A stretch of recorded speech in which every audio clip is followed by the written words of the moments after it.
Up next, a review of the Gaahleri 98D Airbrush.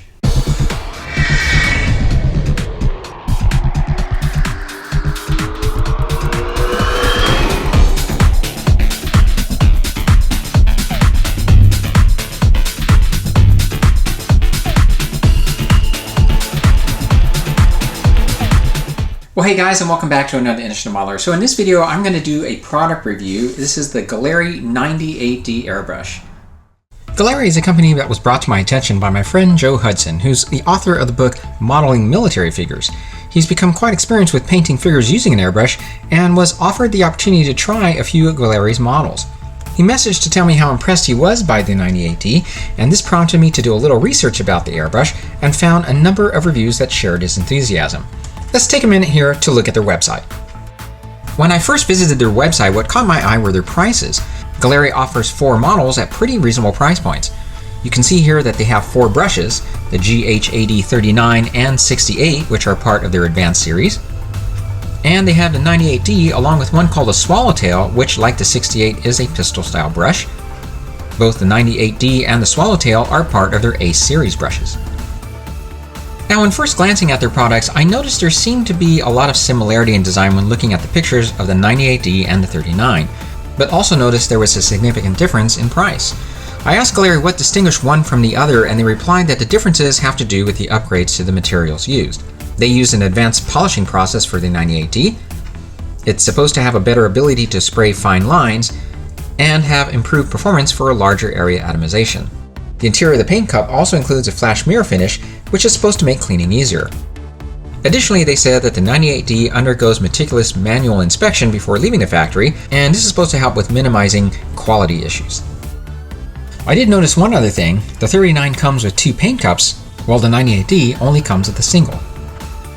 So, as with anything, the sky can be the limit when it comes to equipment, but one of the things I've tried to do with my channel over the years is to show that you can do a lot of things using materials and equipment that are reasonably priced. And so I thought this would be a good opportunity to share info about products that seem to fit into that objective. So what I plan to do here is to go ahead and open up the box with you and take a look at the airbrush. I'm going to disassemble it and put it back together to see how well that goes. And then I'd like to paint a project with you here. Let's take a look at the project that I have in mind. So fans of this series will immediately recognize this. Here we have a sculpt of the character of Jeannie, as seen in the animated sequence of the show's opening credits. First, here's a look at all the printed parts. And the sculpt was designed by UAL, who also designed the Johnny Quest sculpt I did earlier this year. It's a beautiful design. It takes on an excellent likeness of the character and comes with her bottle, simulated smoke, and an ornate display base. I plan on printing a second version of this eventually with using clear resin for the smoke. I just didn't have time to print it for use in this review. So we're going to go ahead and take the airbrush through its paces and see how well we can paint up that project. But first, let's take a look inside this box. Okay, well, let's go ahead and remove it from the shipping box there, and let's cut open the seal. Slide it right out. Okay, so what we've got here is a note that basically tells us that it undergoes rigorous testing and so forth, but it does mention that if there is an issue, no need to return it, that you just contact them, confirm the problem, and they'll arrange a reshipment for you. So that's pretty neat. We've got a starting guide here. Gives us some pointers on how to airbrush. And we got some troubleshooting information there as well. Okay, so let's see what else comes in here. We've got some replacement O-rings here. We've got some lube. And we also have a 0.5 millimeter nozzle, so the one that's in there is the 0.38. And it also includes the 0.5 millimeter needle. We have one cup size, so I can pull it out here. This looks to be the 1/4 ounce cup based on how it compares to the pictures. You can see they have different size cups available. And this has an O-ring right there. We're going to screw this right into place.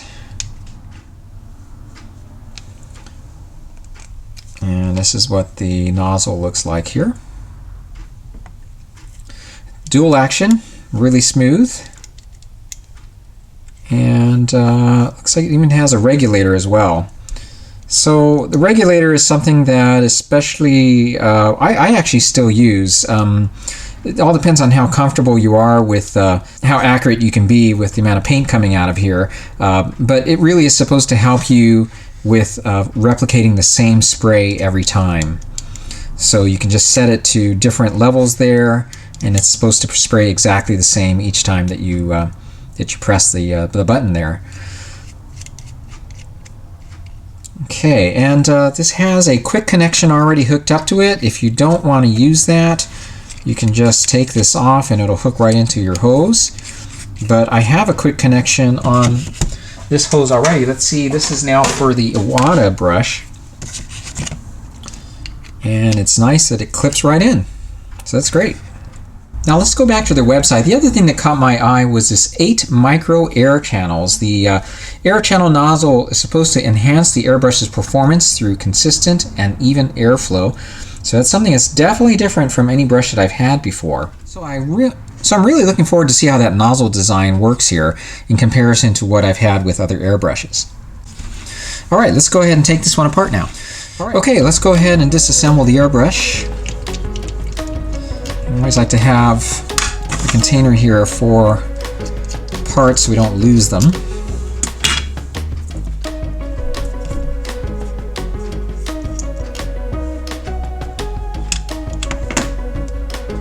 And hopefully you can see this here, but I wanted to give you a closer look at that 8 micro air channel design.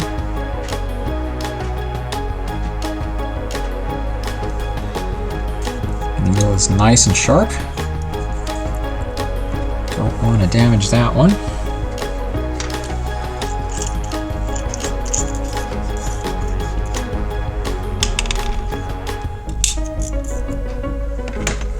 So I can tell you, when I first started airbrushing, I was intimidating pulling this apart, but my friend Kenny Conklin, he walked through the paces with me, and after doing it a couple times, I really wasn't bothered by taking it apart, because sometimes you do have to do that. Okay, so it wasn't that difficult to take apart. Let's just put it back together again. So it took about just as long to put together as it did taking it apart, so this was not difficult at all.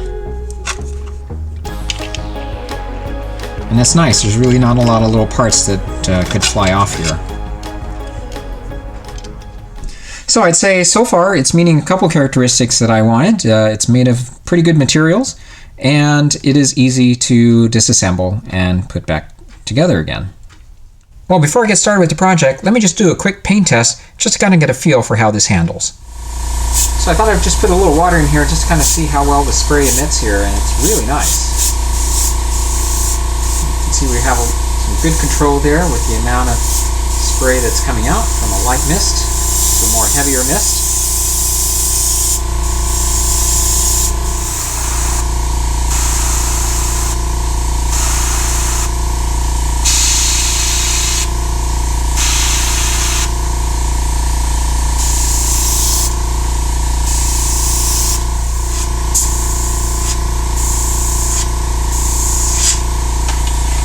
Now, some people who airbrush can get really fine lines. I'll be honest with you, I'm not that good yet with an airbrush.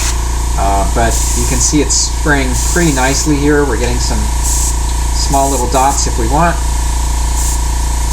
to larger applications. But yeah, I think this is going to work out great.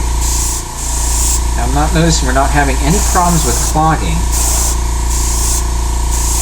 So hopefully that 8 micro air channel that they are making note of on their website is helping out with that. I want to get into painting figures more, and I really need an airbrush that's not going to clog up on me. So it's looking good. Alright, I think we're ready to get started with our project. So I began with spraying on the base colors. The application with the 98D was very smooth, and I had no problems with clogging. Next was the application of the shadows, and the color used here was thin with Creatix Reducer. Thin paint is an absolute must, and you need to exercise patience because it requires multiple applications. I had good control with the 98D for this step, giving me smooth feathered finishes. Next was the base color for the bottle. And this was followed by the base color for the flesh tones.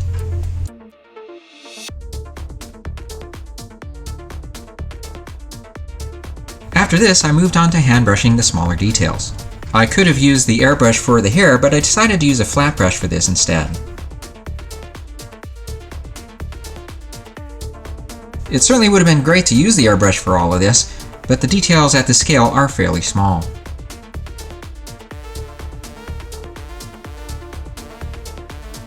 Details for the eyes were carefully added using some fine brushes from ZenBrush.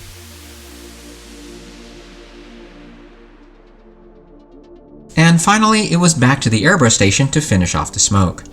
Again, the 98D proved to be easy to use, and I had no problem switching from one color to the next as I shaded the piece.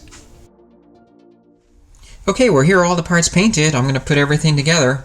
Let's go through a final review of the airbrush, and I'll show you the completed project right after. Well, in preparing for this review, I gave some thought as to what I would like to see in an airbrush. A couple things that came to mind for me. One is I'd like to have a brush that's made of good, durable materials. Secondly, I'd like to have one that is easy to disassemble and put back together again. Although you don't have to do this very often to your airbrush, sometimes you have to in order to get a thorough cleaning done. Now, I went ahead and asked a few other friends what they'd like to see in an airbrush, and these are a few of the things that they came up with. So the first one comes from my friend Omar Baez, who is very skilled at painting figures. He likes to see ones that have self-centering nozzles. He feels that the ones that are threaded tend to be more prone to damage. The 98D has a self-centering nozzle. All of us prefer ones that are gravity-fed and have a smooth double-action trigger with fine control. Both my friends Joe Hudson and Kenny Conklin like to have the option of using multiple cups and needle sizes, which the 98D does allow. And Mark Fraley likes to have an airbrush that isn't prone to clogging since he typically paints with acrylics. The airbrush worked really well with the project I worked on here. So I'm going to go ahead and give the Gaahleri 98 a positive review. Looking at that list, the Gaahleri 98 possesses a lot of those characteristics, and so I don't think you'd be disappointed getting one, particularly the price point is really good as well. So today is Thanksgiving, at least that's when I'm posting this video anyway, and so tomorrow is Black Friday. Hopefully you guys can take advantage of some of the specials they've got going on there if you are interested in purchasing one. So I've listed the links to their website below, and if you have any questions, feel free to contact me or on my YouTube channel or at inishadmodeler@gmail.com. As for me, what I plan to do is to get one other cup size for the Gaahleri here because I do plan on painting more figures, and this is something Joe Hudson has brought up a few times. Having a smaller cup size is advantageous because you're not applying a lot of paint to paint some of these details, and it certainly would make it easier to clean as well. Okay, now that that's done, we are ready to do a final reveal of the project I completed. Let's go ahead and take a look. Okay, so here is the completed project, and again this sculpt is based on the animated opening credits to the series I Dream of Jeannie. When printed at 100%, the figure measures about 5 inches in height, and with the base and smoke, it comes in at a total height of about 7 inches. The sculpt is really a nice design and looks just like the character seen on the show. Not only do the details on the face look accurate, but UAL did a great job replicating her expression. The files include the bottle as well, and as you can see by this screenshot, it looks just like the one on the show. The designer also includes the smoke coming from the bottle, and it is cleverly made to attach to the bottle and the body of the figure. And lastly, the base is very fitting with its ornate design, and it nicely ties it all together.